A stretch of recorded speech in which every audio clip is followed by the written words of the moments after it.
अगर आप अपने क्लास 12th मैथ्स के पेपर में एक अच्छा स्कोर लाना चाहते हैं, तो ज़रूरी हो जाता है कि हमें हर एक चैप्टर का जो है वेटेज पता रहे, ताकि ये चीज़ जो है हम पहले ही जान पाएँ कि इस चैप्टर का वेटेज ज़्यादा है, तो उसको जो है प्रायोरिटी ऊपर रखें। क्योंकि टाइम कम है, अगर हमने चीज़ों को अच्छे तरीके से समझ लिया, तो हम एक अच्छा स्कोर जो है यहाँ पे निकाल सकते हैं। तो एक पूरा पेपर का जो कंप्लीट ब्लूप्रिंट है, वो हम इस वीडियो में डिस्कस करने वाले हैं। तो ये वीडियो आपके लिए बहुत इंपॉर्टेंट रहेगा, एंड तक देखिएगा और अच्छे से सारी चीज़ों को समझिए।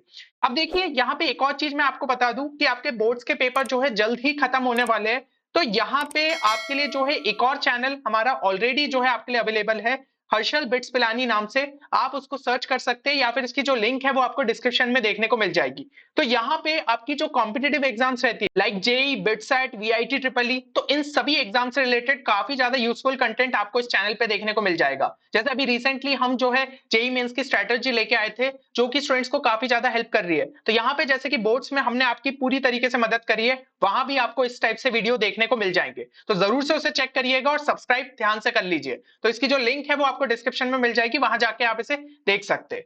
अब यहाँ पे अगर हम ब्लूप्रिंट की बात करें, तो बेसिकली ये ब्लूप्रिंट जो है ये आपका कहाँ पे है, ये अगर आप जो है सीबीएसई 2024 का ऑफिशियल सैंपल पेपर चेक करेंगे, तो आपको समझ में आएगा कि क्वेश्चंस आपके किस टाइप से पूछे गए थे। तो यहाँ पे सबसे पहले तो ये जो पैटर्न है ना, ये बिल्कुल चेंज नहीं होगा, क्योंकि सैंपल पेपर में अगर ये चीज लिख दी गई है जैसा कि फिजिक्स और केमिस्ट्री में दिया था, तो सेम चीज जो है पेपर में देखने को मिली थी। तो ये चीज समझ लीजिए, आपका जो सेक्शन ए है उसके अंदर आपके टोटल 18 एमसीक्यूज रहेंगे और 2 असर्शन रीजनिंग के ही क्वेश्चन रहेंगे।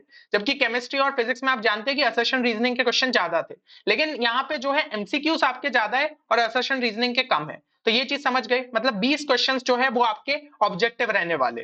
देन सेक्शन बी में अगर हम बात करें, तो 5 जो है वेरी शॉर्ट आंसर टाइप के रहेंगे, यानी कि 5 इंटू 2 10 मार्क्स का जो वेटेज है वो आपको वेरी शॉर्ट आंसर टाइप में देखने को मिल जाएगा। फिर सेक्शन सी के अंदर 6 शॉर्ट आंसर टाइप के क्वेश्चन रहेंगे, जो कि 3 मार्क का एक है, तो 6 इंटू 3 आपको जो है 18 मार्क्स का यहाँ पे वेटेज देखने को मिल जाएगा। लॉन्ग आंसर में यानी कि 4 लॉन्ग आंसर टाइप के क्वेश्चन पूछे जाएंगे, जो कि 5 मार्क के रहेंगे, तो ये 4 इंटू 5 हमें 20 मार्क्स का वेटेज देखने को मिल जाएगा।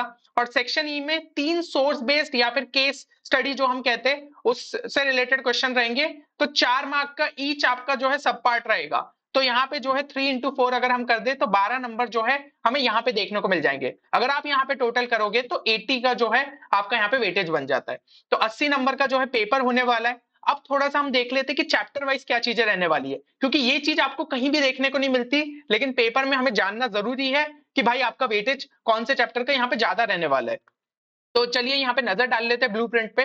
देखिए सबसे पहले अगर हम जो है रिलेशंस और फंक्शंस की यहाँ पे बात करें, तो आपका जो है यहाँ पे 1 मार्क का एक क्वेश्चन देखने को मिला हमें सैंपल पेपर के अंदर, और एक क्वेश्चन जो है 5 मार्क का देखने को मिला। तो यहाँ पे टोटल आपका वेटेज कितना हो गया, 6 मार्क का हो गया। फिर इनवर्स ट्रिग्नोमेट्री के अंदर जो है आपका 2 मार्क का एक क्वेश्चन देखने को मिला, बस एक जो है बस 2 मार्क का क्वेश्चन आया था इनवर्स ट्रिग्नोमेट्री के अंदर, तो यहाँ पे जो है टोटल मार्क्स कितने हो गए, 2 हो गए। अब इन दोनों का अगर हम टोटल करें, तो आपके 8 मार्क के क्वेश्चन थे और टोटल 3 क्वेश्चन पूछे गए थे। अच्छा, यहाँ पे जो ये ब्लू वाली चीज है ना, ये आपकी फिक्स रहने वाली है, जैसा कि आपका पेपर में जो है सेम देखने को मिलेगा। लेकिन ये जो बाकी चीजें हैं ये आपके यहाँ पे शफल हो सकती है, क्योंकि कई बार ये देखा गया है कि ब्लूप्रिंट में जो आपकी चीजें रहती है उससे थोड़ा सा डिफरेंट जो है आपको पेपर में देखने को मिल सकता है, लेकिन बाकी ये चीजें फिक्स रहेंगी। और कम से कम हमें ये पता चल जाएगा कि सीबीएसई के लिए फेवरेट चैप्टर्स कौन कौन से, ब्लूप्रिंट से थोड़ी सी ये मदद मिल जाती है। जैसे कि अगर हम थर्ड चैप्टर में मूव ऑन करें, तो यहाँ पे भाई मैट्राइसिस है, 1 मार्क का सिर्फ एक क्वेश्चन पूछा गया था। तो भाई जबकि मैट्राइसिस ऐसा नहीं है कि कोई भाई छोटा सा चैप्टर है, तो यहाँ पे अगर एक ही मार्क का क्वेश्चन पूछा गया है, तो कहीं ना कहीं थोड़ा कम वेटेज हमें देखने को मिल सकता है मेन पेपर के अंदर। फिर डिटर्मिनेंट्स की अगर हम बात करें, तो यहाँ पे 1 मार्क के 4 क्वेश्चन पूछे गए और 5 मार्क का भी एक क्वेश्चन आया था, तो टोटल भाई आपका 9 मार्क का वेटेज था। तो 9+1 जो है यहाँ पे 10 मार्क का। तो ये जो 10 मार्क है ये तो पक्का हो गए कि मैट्राइसिस और डिटर्मिनेंट्स मिला के आएंगे, और टोटल आपको 6 क्वेश्चन देखने को मिलेंगे। तो यहाँ पे भाई आपको जो है ये चीज समझनी है कि मैट्राइसिस को ऐसे छोड़ के नहीं जाना है, क्योंकि सैंपल पेपर में सिर्फ 1 मार्क का है। हो सकता है कि भाई जो डिटर्मिनेंट्स का यहाँ पे 9 मार्क का आपको जो है स्कोर देखने को मिल रहा है, ये 6 मार्क का हो जाए, और मैट्राइसिस के लिए मेन पेपर में जो है 4 मार्क का हो जाए। तो ये वाले नंबर्स आपके फिक्स रहने वाले। तो जो आपका यहाँ पे यूनिट हो जाता है ना, उसका वेटेज जो है फिक्स रहेगा। जैसे कि रिलेशन फंक्शन इनवर्स ट्रिग्नोमेट्री ये एक यूनिट है, तो इसका भाई 8 मार्क्स का जो वेटेज है वो आपका यहाँ पे फिक्स रहने वाला है। नेक्स्ट अगर हम मूव करें, तो यहाँ पे कंटिन्यूटी डिफरेंशियबिलिटी, भाई 2 मार्क के जो है आपको यहाँ पे 1 मार्क वाले क्वेश्चन देखने को मिले थे और 3 मार्क का एक क्वेश्चन आया था। टोटल वेटेज यहाँ पे 5 देखने को मिला। एओडी की अगर हम बात करें, 1 मार्क का जो है एक क्वेश्चन था, 2 मार्क के यहाँ पे 3 क्वेश्चन थे और 4 मार्क का जो है एक क्वेश्चन था। 11 मार्क्स का वेटेज था और एओडी सही में काफी ज्यादा इंपॉर्टेंट है। तो यहाँ पे अगर 11 मार्क्स का देखने को मिल रहा है तो मेन पेपर में भी जो है आपको अच्छा खासा वेटेज देखने को मिल सकता है। इंटीग्रल्स की अगर हम बात करें, 1 मार्क का एक क्वेश्चन था, 2 मार्क का एक क्वेश्चन था, 3 मार्क के 2 क्वेश्चन थे, तो टोटल वेटेज जो है 9 मार्क्स बना रहा है। तो ये भी जो है अपने आप में इंपॉर्टेंट चैप्टर बन गया है। एप्लीकेशन ऑफ इंटीग्रल्स की अगर हम बात करें तो भाई 5 मार्क जो है आपको यहाँ पे देखने को मिले और सिर्फ एक जो है 5 मार्क का ही क्वेश्चन आया था। ठीक है ना? तो भाई आपको जो है ये चीज समझ में आ रही है कि इंटीग्रल्स का भी जो है वेटेज अच्छा खासा देखने को मिल रहा है। ऐसा नहीं है कि डिफरेंशियल कैलकुलस का ही ज्यादा जो है यहाँ पे वेटेज रहता है।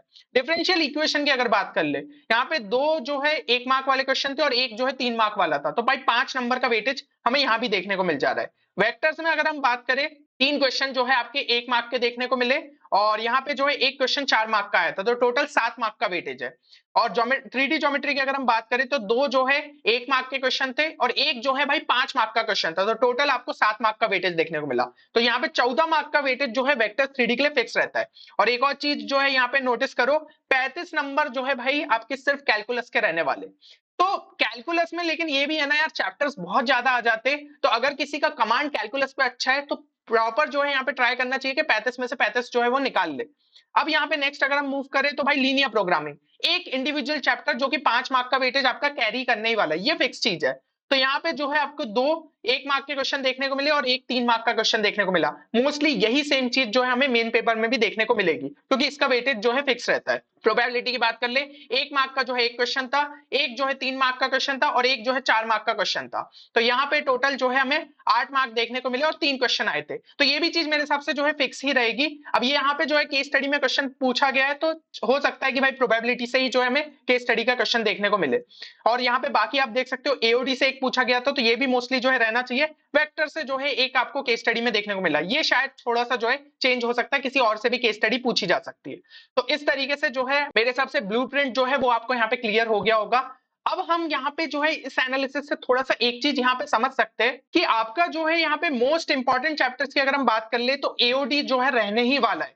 मैक्सिमम जो है वेटेज ब्लूप्रिंट के हिसाब से देखे किसी एक इंडिविजुअल चैप्टर का तो उसी का था, तो ये तो सबसे ज्यादा इंपॉर्टेंट है। इसके अलावा जो है इंटीग्रल्स भी आपका इंपॉर्टेंट हो जाता है क्योंकि भाई यहाँ पे जो है 9 मार्क्स का वेटेज देखने को मिला है ना, तो यहाँ पे जो है उसका वेटेज भी लगभग जो है फिक्स ही रहेगा क्योंकि उसके अंदर चैप्टर थोड़ा आपका जो है दोनों ही पार्ट यहाँ पे इनडेफिनेट भी है डेफिनेट भी है, तो शायद 9 या 10 भी हो सकता है। तो ये चीज है, लेकिन क्या है वो थोड़ा सा स्टूडेंट्स को यहाँ पे कॉम्प्लेक्स लगता है, तो मैं जो है उसको थोड़ा सा यहाँ पे बाहर रख रहा हूँ, बल्कि सिर्फ ये 3 चैप्टर्स पे थोड़ा सा फोकस कर रहा हूँ। दूसरा हो गया वेक्टर्स, तीसरा हो गया 3D, क्योंकि ये कंपैरेटिवली इजी है और 24 से 25 नंबर जो है ये 3 चैप्टर ही आपको दिला सकते हैं क्योंकि वेक्टर 3D का तो आपको पता है यहाँ पे नंबर फिक्स है, 14 नंबर निकलने ही है। एओडी का जैसा कि ब्लूप्रिंट में देखा 11 नंबर तक का पूछा गया है, तो भाई आपके 24 से 25 नंबर इन 3 चैप्टर की मदद से निकल सकते हैं। और इंटीग्रल साथ में अगर कर लेते हो तो यहाँ पे वो जो मैं बोल रहा हूँ 9 से 10 नंबर वो भी आपको जो है यहाँ पे और एक्स्ट्रा के निकल सकते हैं। मोस्ट इजी चैप्टर्स में अगर बात करें, लीनियर प्रोग्रामिंग 5 नंबर जो है फिक्स है।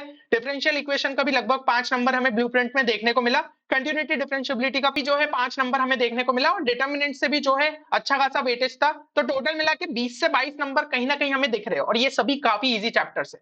तो अगर किसी स्टूडेंट की प्रिपरेशन उतनी ज्यादा नहीं है तो उसे जो है ना इन 7 चैप्टर्स पे ही ज्यादा से ज्यादा टारगेट करना चाहिए आउट ऑफ 13 चैप्टर्स, ताकि कम से कम उसका जो है एक डिसेंट स्कोर बन पाए और यहाँ पे लगभग जो है 50% जो है क्रॉस कर जाओगे इनकी मदद से। तो एक बार जो है कमेंट सेक्शन में ये चीज जरूर लिखिएगा कि अभी तक 13 चैप्टर में से आपने कितने चैप्टर जो है यहाँ पे कंप्लीट कर लिए, ताकि हमें पता लगे कि आपकी सिचुएशन कैसी है, उस हिसाब से हम जो है आपके लिए यहाँ पे वीडियो ला सकते हैं। और रिमेनिंग जो चैप्टर्स है उनको भी जो है कमेंट में जरूर मेंशन कर दीजिएगा, क्योंकि अगर कॉमन ऐसे चैप्टर्स होंगे तो उनमें हम आपको बता सकते हैं कि क्या चीजों पे जो है आप ज्यादा यहाँ पे फोकस कर सकते हो। चलिए, तो उम्मीद करता हूँ ये वीडियो आप सभी के लिए बेनिफिशियल रहेगा। मिलते हैं अगले वीडियो में, तब तक के लिए take care and good bye.